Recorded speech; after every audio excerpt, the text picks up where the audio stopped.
Good evening and welcome to Solidarity on Tap. My name is Chris Kerr with the Ignatius Solidarity Network, and on behalf of everyone at ISN, as well as our national Solidarity on Tap sponsors, Jesuit Volunteer Corps, Northwest, Mary Knoll Lay Missioners, the Association of Jesuit Colleges and Universities, and the Center for Global Education and Experience at Augsburg University, thank you so much for joining us tonight.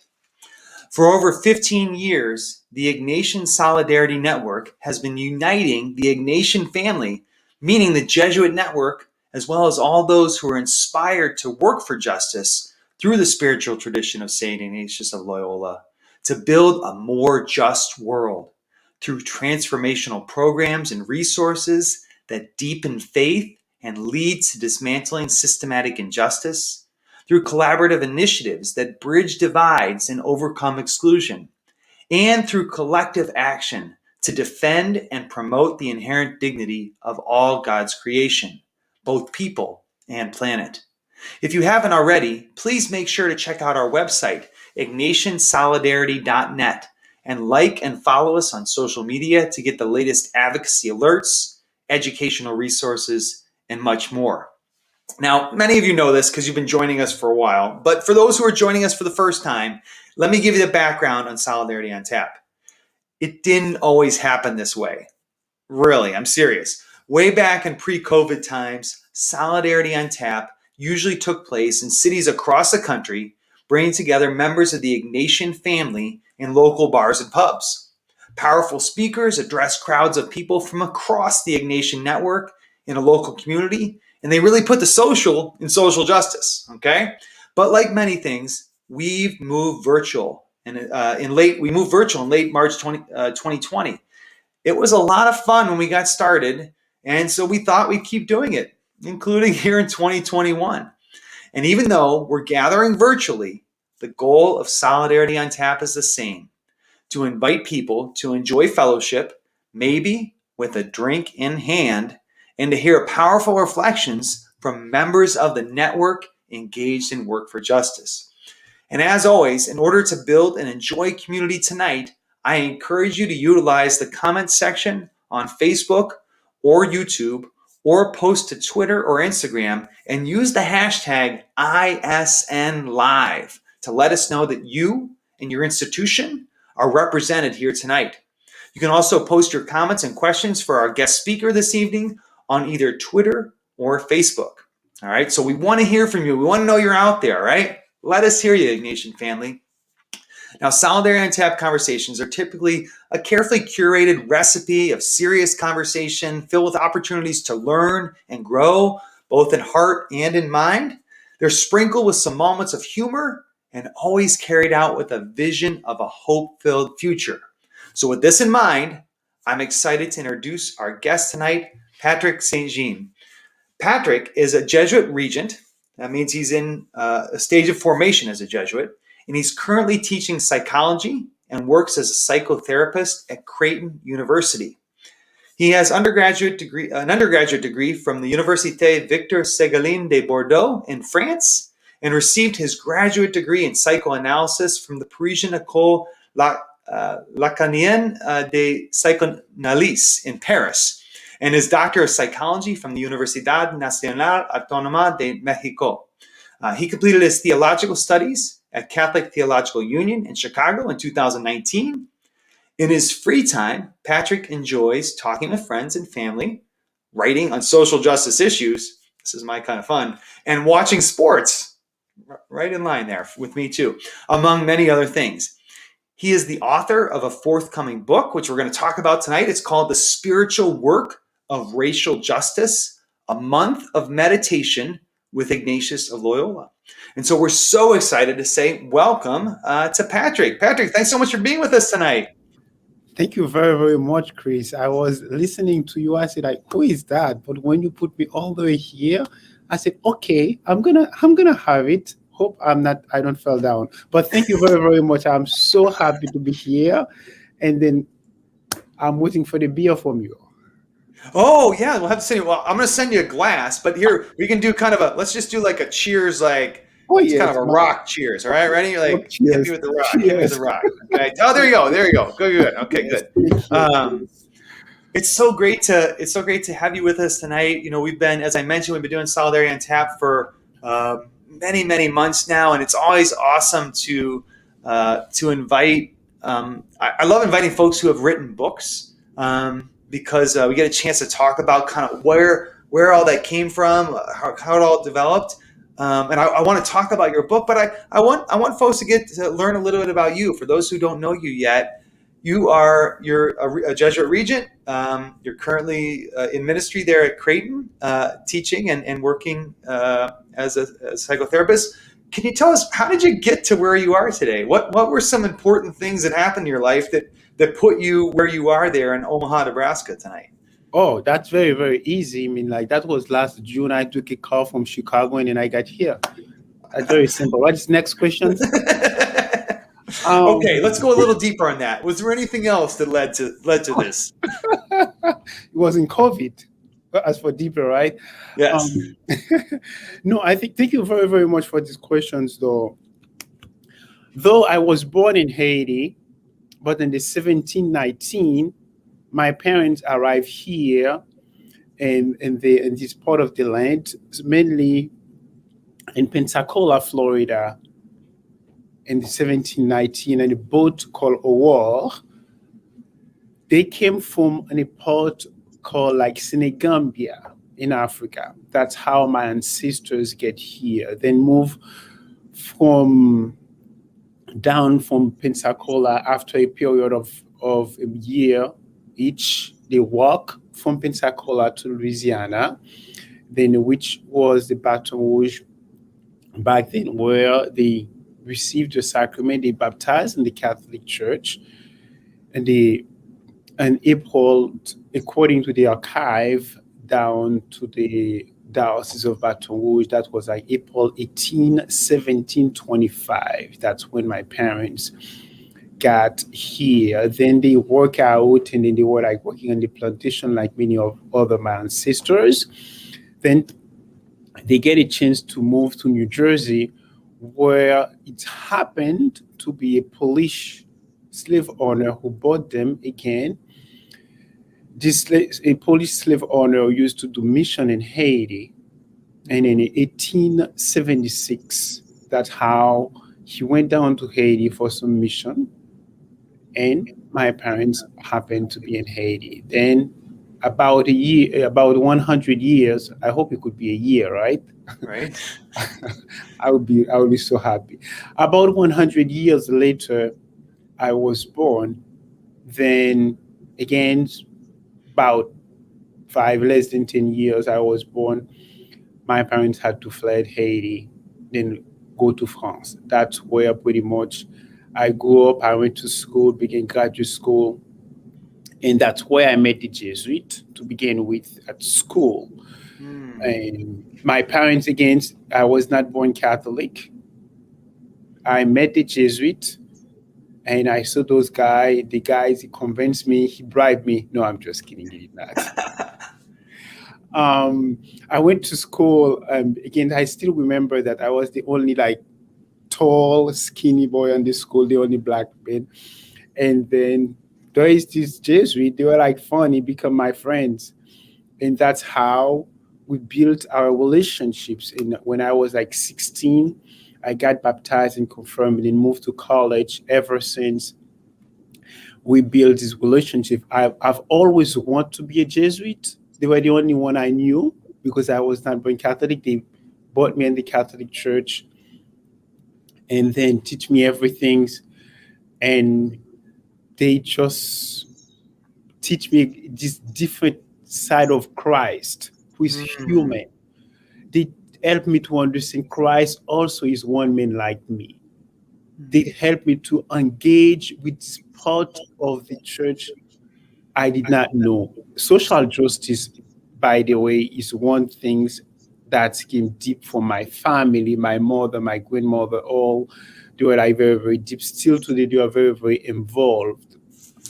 But bridging this aspect of social justice with Yeah. action, bridging the scripture with reality. That's what the Society of Jesus helped me to grasp how through struggle I still can be a man of hope. And that's where I am today.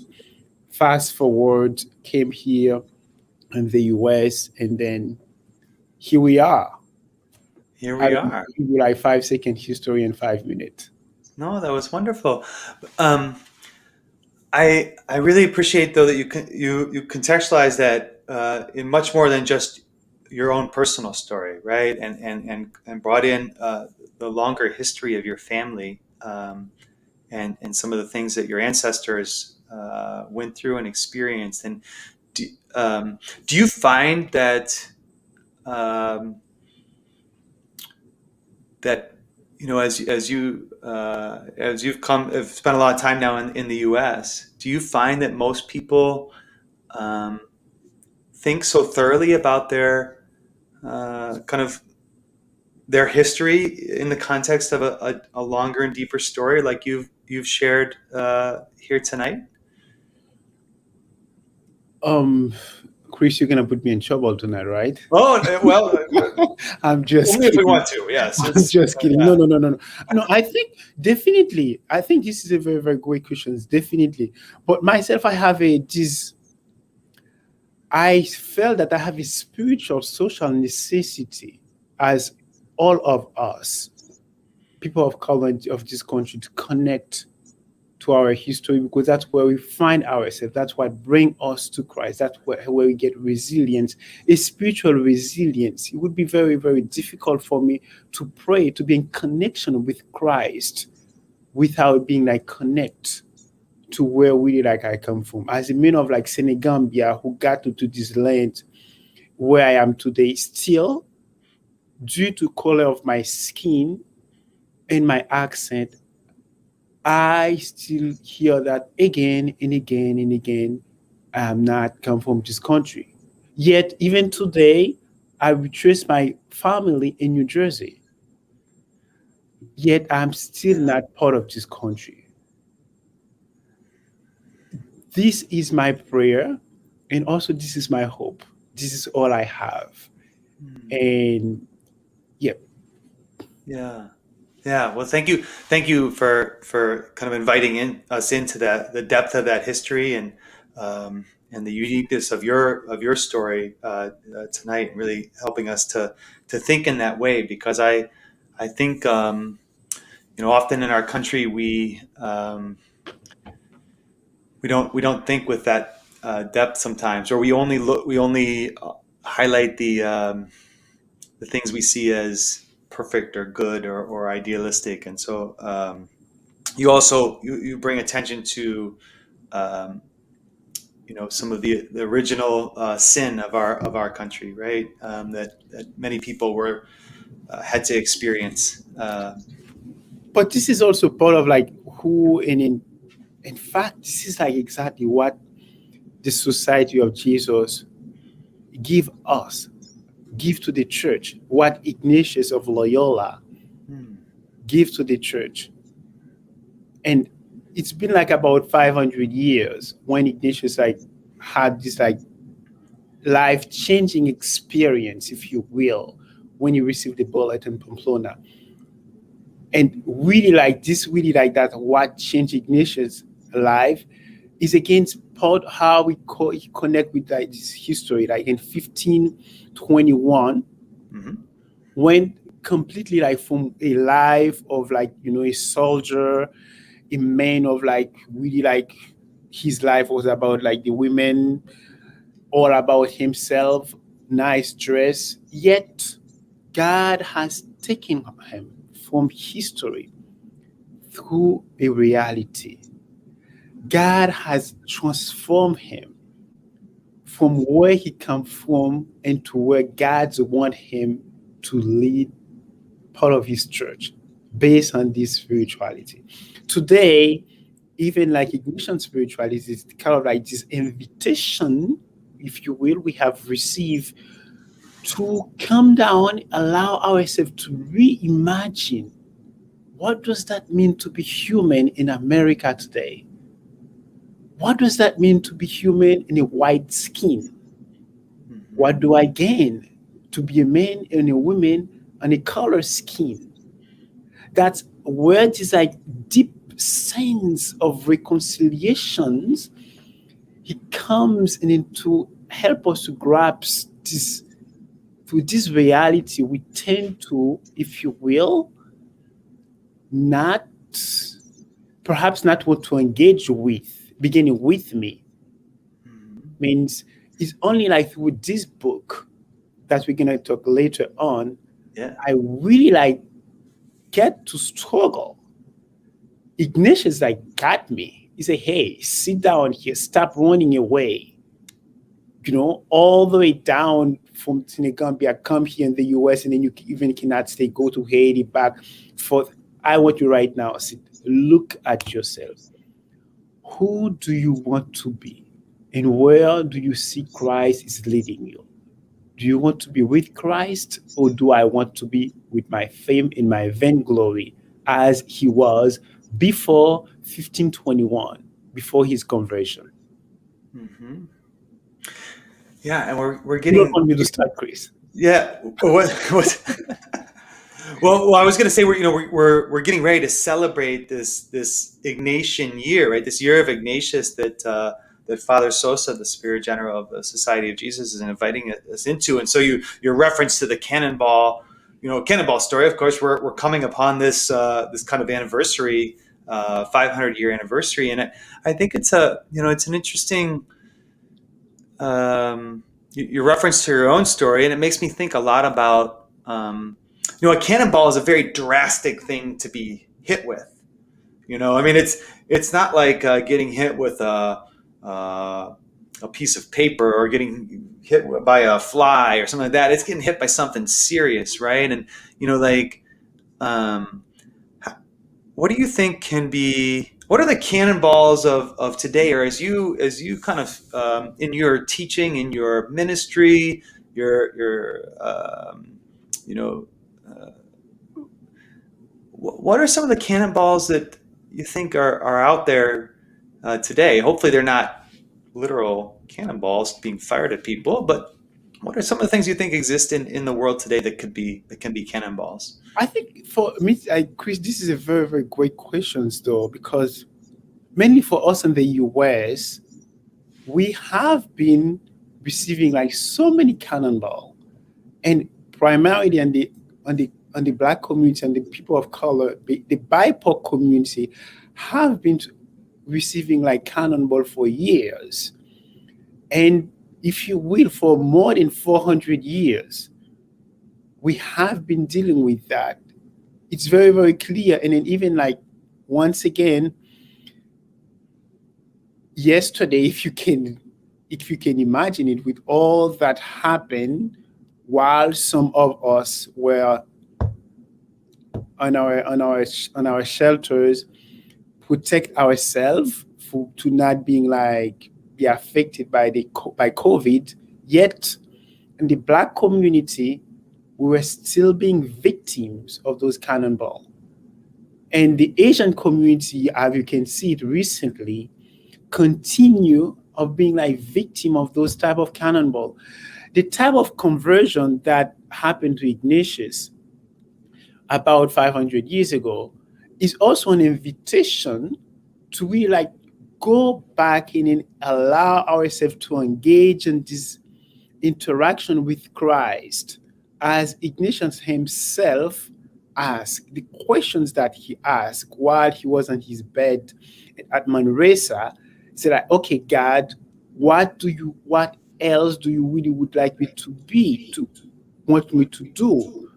And who do you want me to be? Where do you want me to go? Then he continued of praying, and then you realize that, okay, I can be like Francis, I can be like Dominic. Then I think it's exactly the experience that that's happening with us. This past year, if you will, 2020, perhaps that was the biggest cannonball, and for us in the US, that strike the black community that most of us could have seen. However, we have been like receiving Cannonball for more than 400 years. And this is against the moment of like conversion. Are we gonna continue of the to have this like fight back forth, or rather are we gonna allow ourselves to engage in this process of conversion, deep conversion, if you will, just like Ignatius has done after? Just like turn to God while that happened to him at Manresa while he was on his bed. Are we gonna allow ourselves today to take advantage of these cannonballs we have been received to finally allow this vision to happen to us, just like the vision the last altar with Ignatius? See what Christ is telling us. Where is God leading us? Who is really God want us to be? Let's get that straight, Chris. Today, you and I, we are talking about Ignatius' conversion after 500 years. This is, again, a spiritual opportunity we have. Are we going to let that go out? Or do we also want to be remembered after 500 years? Those children of children can say, okay, this generation were converted after they had received a cannonball in 2020. Mm-hmm. Yeah, I think this creates an opportunity to think about the concept of a cannonball not as a physical object, but as a cataclysmic event that really invites us to look at the world differently, right? And that's for Ignatius, that was a process, right? It didn't happen just at the point of being struck by the cannonball, but then that time in bed, reading and healing and rehealing and things like that. And so I think as a society, we have we have an opportunity to go through some of that process of trying to come to understand One of where the God is elements, calling us in this, right? yes, one of the elements that's very, very important here, Chris, sorry if I cut you in, Yeah, I no, you're want right. just to point out before we Yeah. move ahead. Sometimes it's not to focus just on the cannonball per se as an object. As a spiritual people, who is like on a human experience, but we are having a spiritual interaction with Christ in a physical body. It's not just to waste the time in the cannonball as an object that's boom, but rather what is this experience like is telling me? It's a moment of encounter. The cannonball was a moment of encounter and transformation for Ignatius. Where is that leading me? What do I want to do with that? As Ignatius has done while he was on his bed for about a year in Manresa, it's about the healing. Healing is a process. During this process of healing, am I want to be held, or am I just want to stay here? Just superficial like things gonna come, but and deeply inside, it's not happen. This is what happened with my work. My work is about healing. Mm-hmm. Number one, I always say that you cannot heal from what you don't know. Healing requires knowledge. Knowledge is about power. When you know, you have power. Mm. What did power give you? Power is about responsibility. These are the steps that Ignatius come to realize. And these are where we invite you to come today. It's engage in this process of healing and allow the Spirit slowly to do his works and allow this transformation to happen as Christ has done it. He's continue to do it on us. Mm. That's beautiful. And I think that's a good transition into the book. But before we do that, we've got a bunch of folks watching who I just want to give a shout out to. They kind of let us know they're out there. So let's see. We've got first, Mark says, Jesuit community at Brebeuf is here in the house. So welcome to the Jesuits there in Indianapolis. Glad to have you. Mike says, I'm here from Iowa City. Welcome, Mike. Another Mike says, Go Jays, Creighton alum. Excellent. Lisa says, hi from San Francisco, representing St. Ignatius Parish and the University of San Francisco. Hello to Patrick. The Catholic Community of Christ, Our Light Youth Group in Camden, New Jersey. Welcome. Marcos Gonzalez says, hello, joining from Chicago. Thanks for sharing your experience and wisdom, Patrick. Great to hear from you, Marcos. Kelly says, hi from San Diego. Hey, Kelly, I hope you're doing well. Chantel says, hello from Ottawa, Canada. Welcome, Chantel. Mary Kay says, greetings from Columbia, Maryland. Welcome, Mary Kay. Great to have you back again. It's Solidarity on Tap. And Polly says, hello from Denver, Colorado. All right. So a really, here's one more. Les and Misa from St. Ignatius Parish in Rogers Park. Great to see you, Patrick. And here's Ike. Father Ike says, hello from Hollywood, California. Good to see you. Patrick from Father Ike, excellent. Carla says, hi from the San Francisco Bay Area. Welcome, Carla. Great to have you here. Thanks to everyone for letting us know you're there. Don't be afraid if you want to, let us know, and we'll try to give you a little shout out. So Patrick, let's talk a little bit about this book. And we've kind of already delved into this a bit, but The Spiritual Work of Racial Justice, a Month of Meditation with Ignatius of Loyola. Can you tell us a little bit about how this book came to be? What are some things you hope come from it for people? Tell us a little bit about it. You know, Chris, more than ever, after an experience that we had, means where we were called to face with our own reality, our own conversion, after this cannonball strike us down. And the year 2020 again, that's come down as a year of breadth and depth, challenged most of us, mainly myself. I was struggling. I was in a house full of people, I was just by myself because Ignatius challenged me. I had to deal with my own stuff, my own misfittedness, my own brokenness, my own wounds that I had to come to terms with mainly.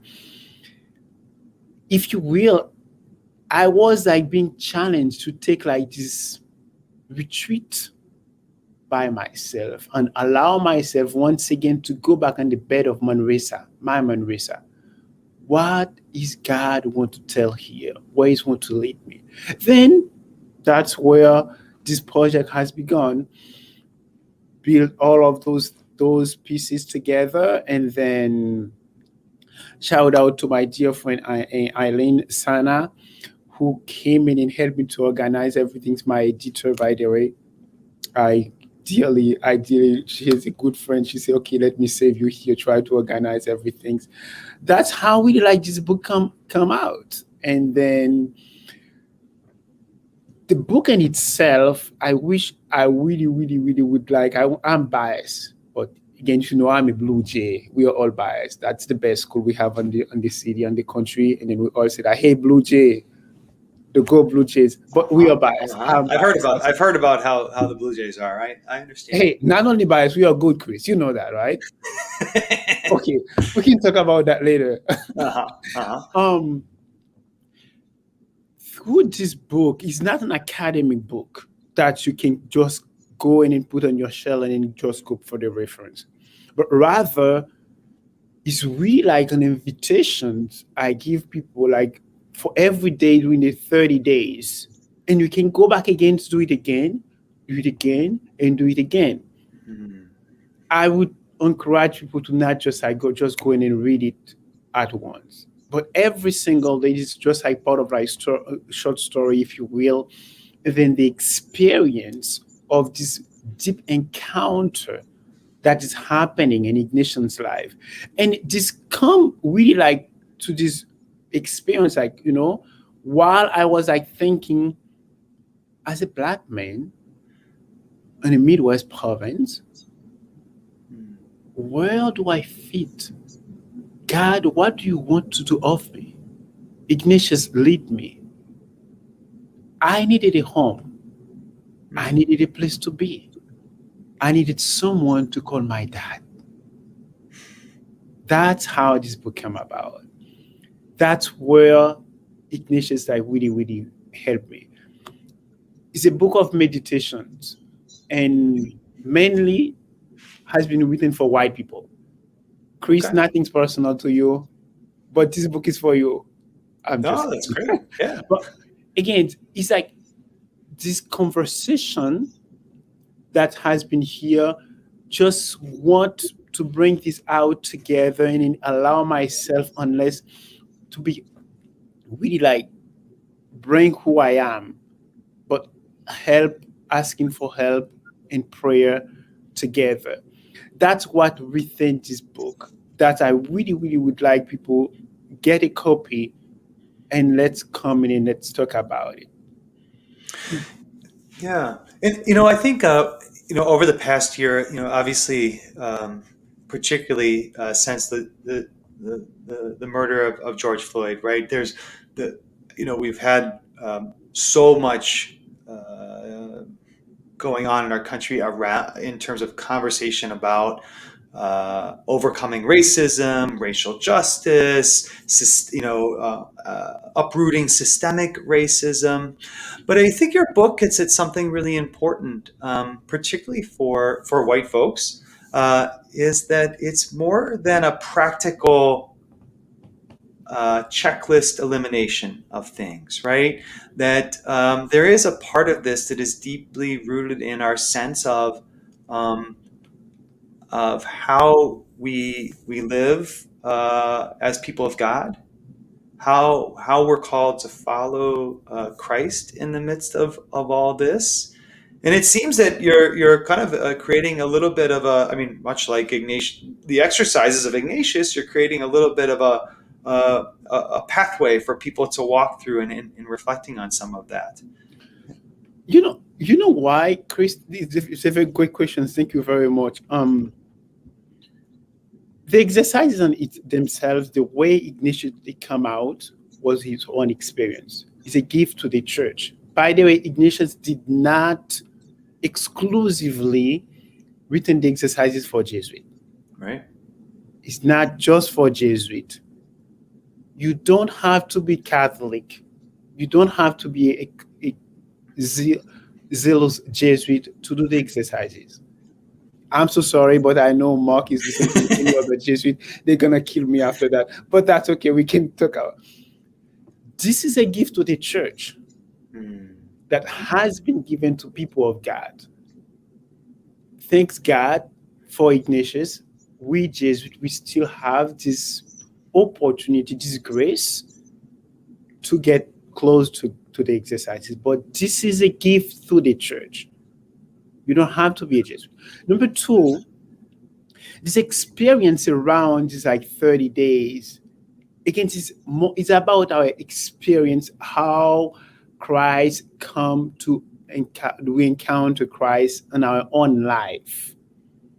My experience is not your experience, Chris. It's not Kelly, it's not anyone else. Yes, Christ come to talk to each one of us on a very, very specific ways. These come out against myself as my own struggle.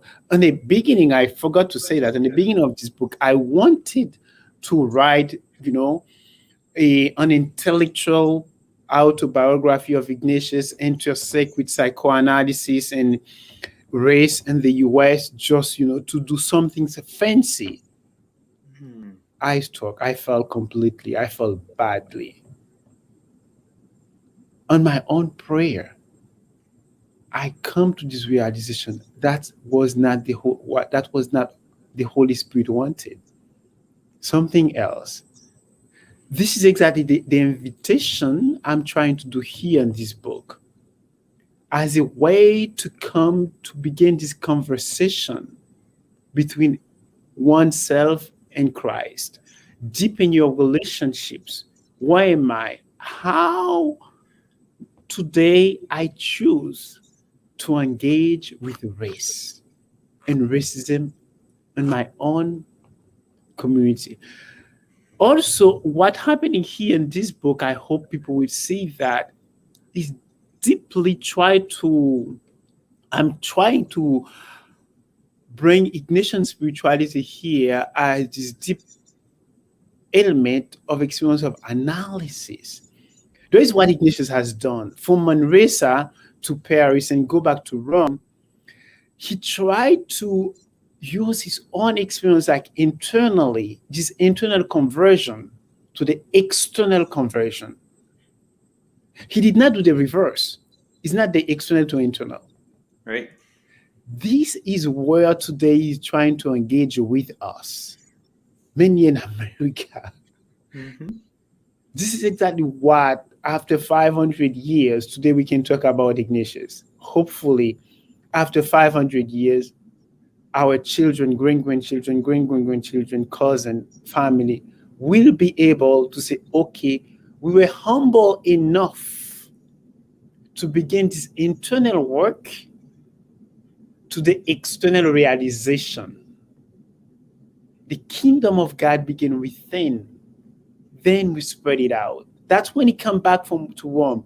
Keep praying it and writing it and spread all of the guys out to Latin America, India, China. This is what is happening here. Who do I want to be?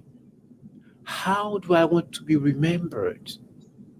Where do I want Christ to lead me on my path today? This is what the spiritual work is about. We cannot engage Chris on this work without prayer. We have Amen. tried many, many things. Amen. We have done many, many, many things. I hopefully now it's really the time to see. Number one thing is to pray. Mm-hmm. This text, why is the only text out there to intersect, bring Ignatius? I think it was very, very hard for me to go all the way down to Manresa, to buy the plane ticket, and bring Ignatius, bring it here with me in the US, say, hey, stay here, talk to people. No, I'm just kidding. But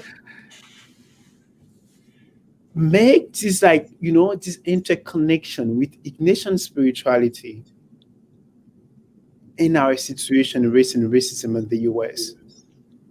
And more than ever, this spirituality, which is like about 500 years, it's more than ever important and necessary today in our country if we are really, really serious about how to become in anti-racist of constant prayer and relationship with Christ through this work of reconciliation. That's great, Patrick. I really appreciate the focus on the idea of the internal that leads to the external, or we have a lot of self-reflection and prayer to do, and I think I really appreciate that. I want to talk a little bit more, but we need to say thank you to our sponsors before we get too far into things. So let me do this. I'm gonna let you take a little bit of a break here in a second. There's a few more shout outs. Lynette says she's joining us from the Twin Cities, so welcome to Lynette. And Leo says he's joining us from Stevens Point, Wisconsin, and he's a Boston College grad, class of 71. Welcome to Leo. Patrick says hello from Chicago, my friend. Patrick, thanks for sharing such insightful reflections. Excellent. Inigo says hello from Jakarta, which good morning, Inigo. Well, we're glad you were able to join us this morning. Andrea says hi, all present here in Bluffton, South Carolina. Welcome, Andrea.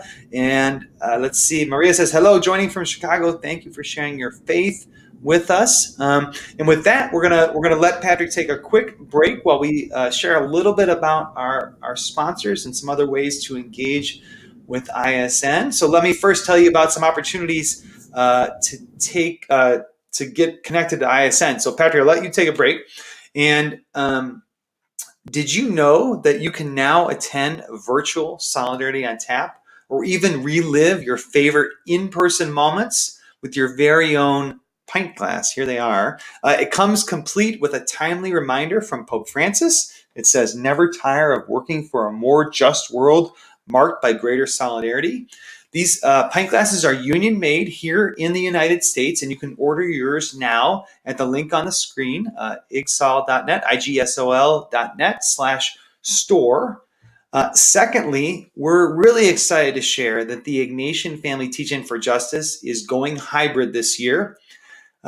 This means that your delegation from a parish or a school or a university can join us safely and with COVID limitations and restrictions, of course, in Washington, D.C. in November or online in October. And you can check out all the details at ignatiansolidarity.net/IFTJ. And we would love to welcome you to the Ignatian Family Teach-In for Justice. We're so excited to be back in person. In-person registration is currently full, but we are hopeful that capacity will expand in the coming weeks. In fact, I think we'll be making a capacity expansion announcement this Friday based on some news we're receiving from the District of Columbia. And again, that website is ignatiansolidarity.net/IFTJ. If you don't know, the Teach-In is the largest annual Catholic social justice conference in the country, and we would love to have you be part of it this year.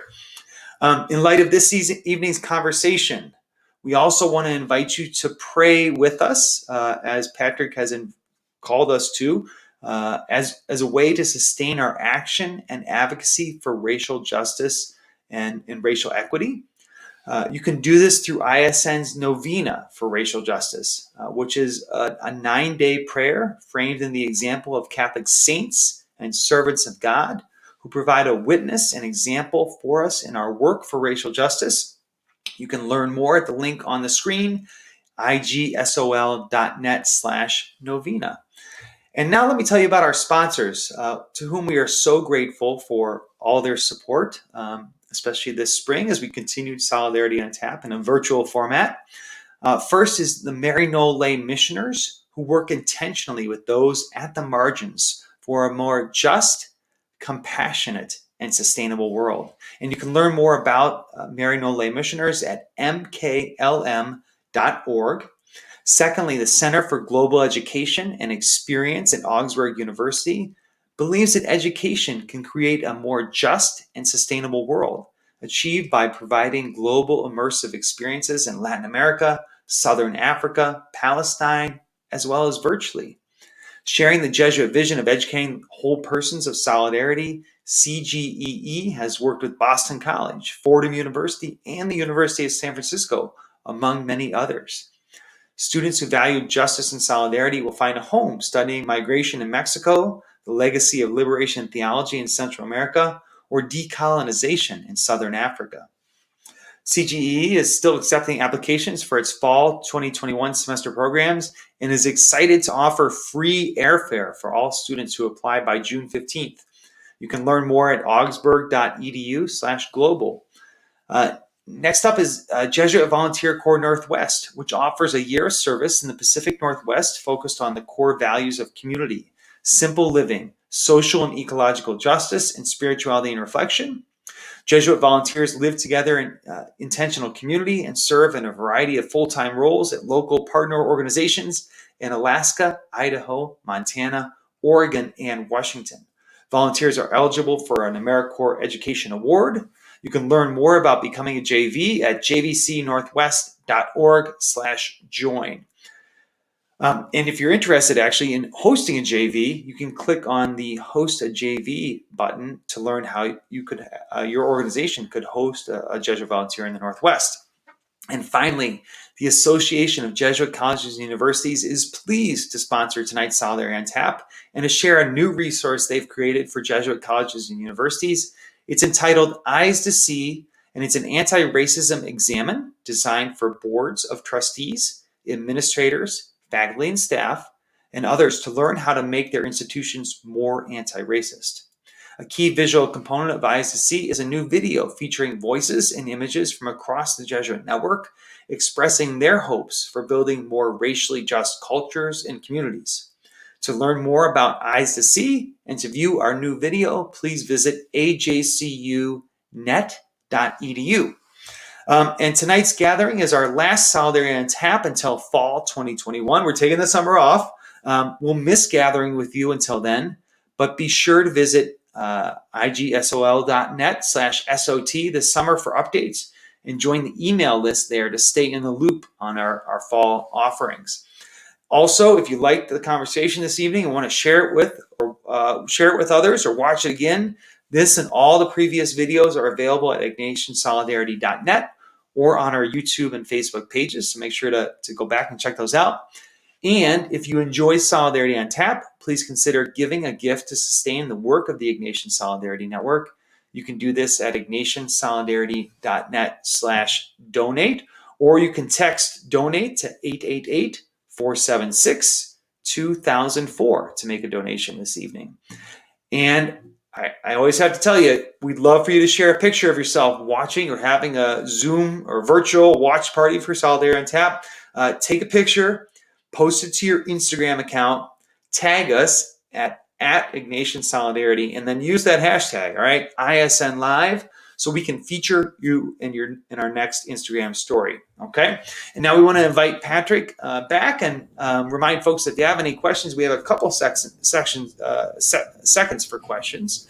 But Patrick, I want to come back to the book a little bit, and just as you think about who do you think might be, who are some folks? Obviously, you talked about this being a resource for people who are white, but do you see it as something that could be used in a classroom? Is it accessible to, say, a high school student? Could it be something that could be used in a parish settings? Where do you see it having application from a reader standpoint? Chris, I think this book is for all of us. Mm-hmm. It's been written for white people, but for all of us, many people of color and white people, that can be using for upper level high school.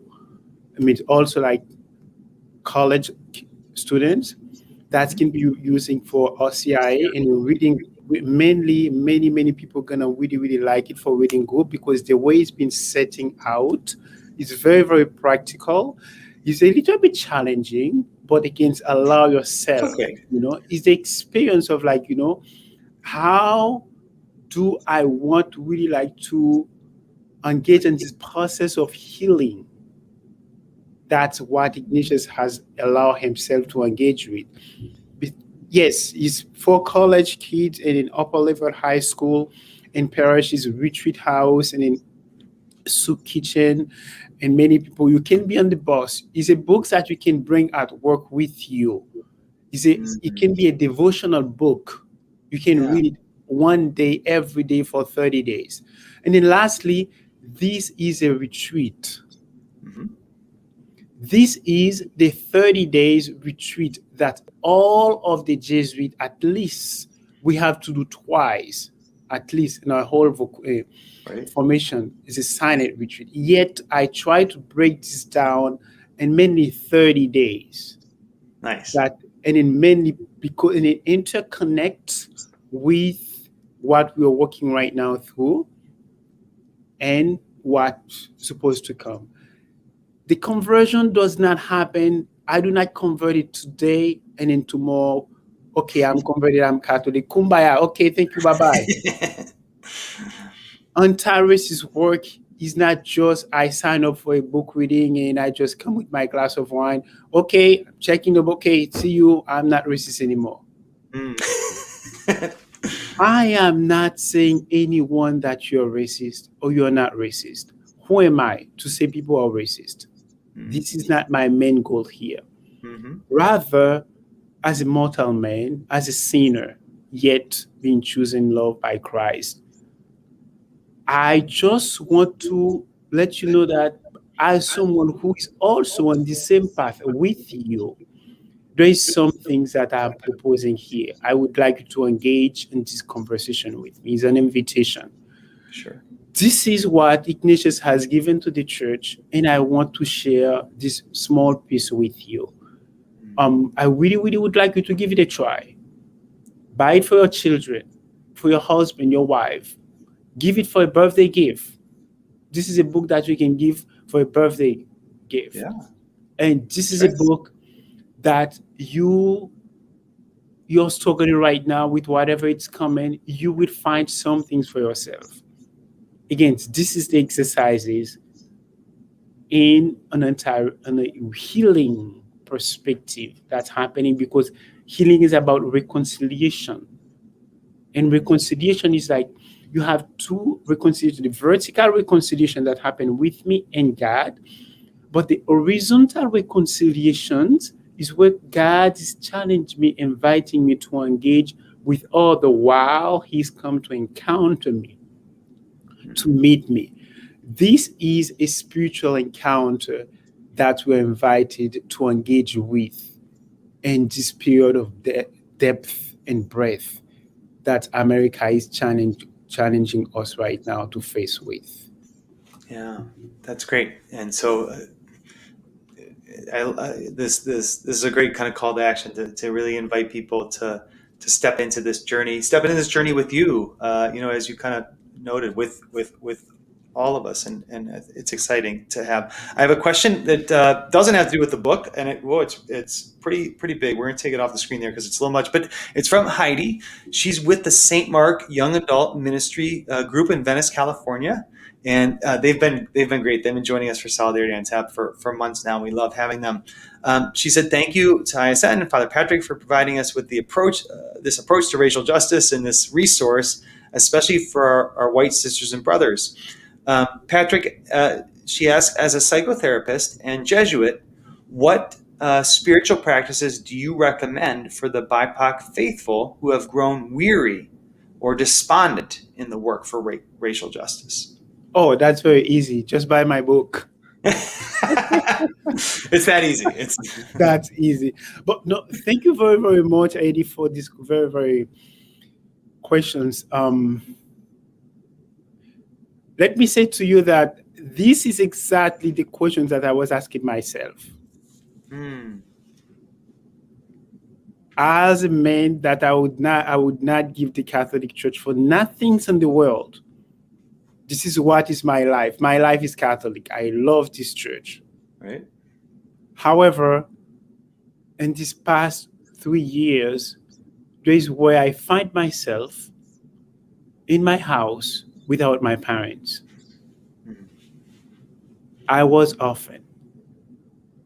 As a Black man, I was in the Catholic Church without mother and father. What I would really invite you is engage, allow yourself to engage in this conversation with Christ. Where do you want to lead me? What do you want me to do? I think prayer is really the place to begin. Is the conversation you have to have. And in the book I bring many colloquy, that's a style of prayer we have on the exercises Ignatius often give us to create this conversation with Christ. I would really, really invite you to do that.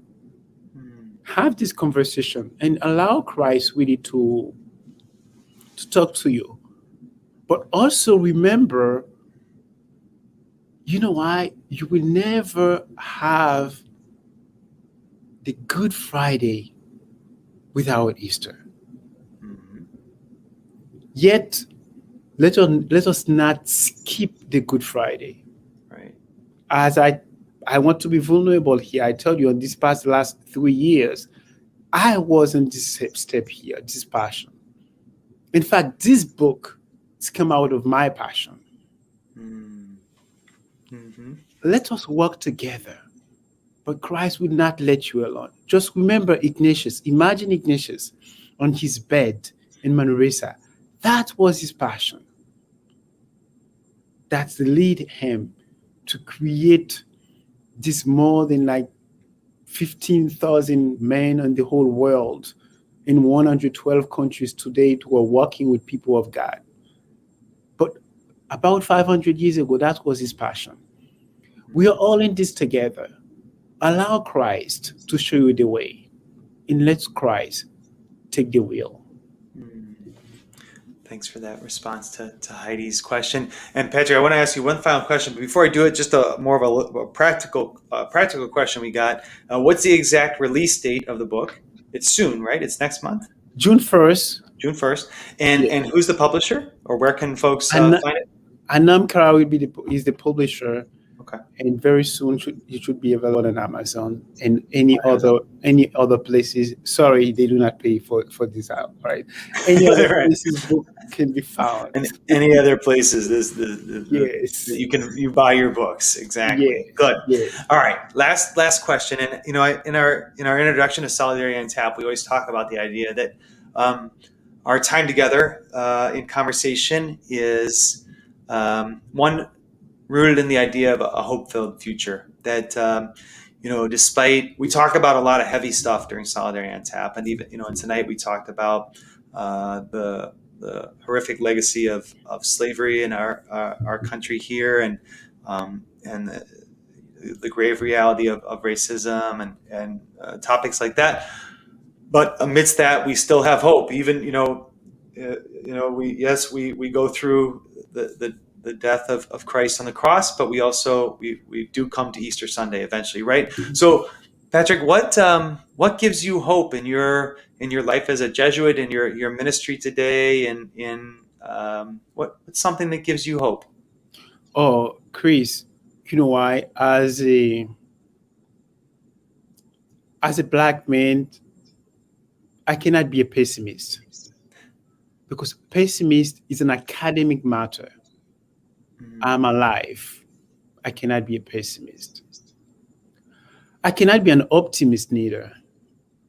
Optimist is more about the secular scientific element upon which we rely on. As a man of faith, a man of the spiritual exercises,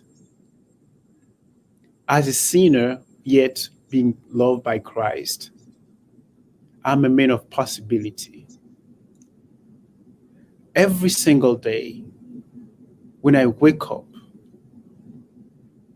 what gives me hope is just being able to say thank you. Sense of gratitude of seeing a new day. This is my hope, knowing that God will be here to take care of it.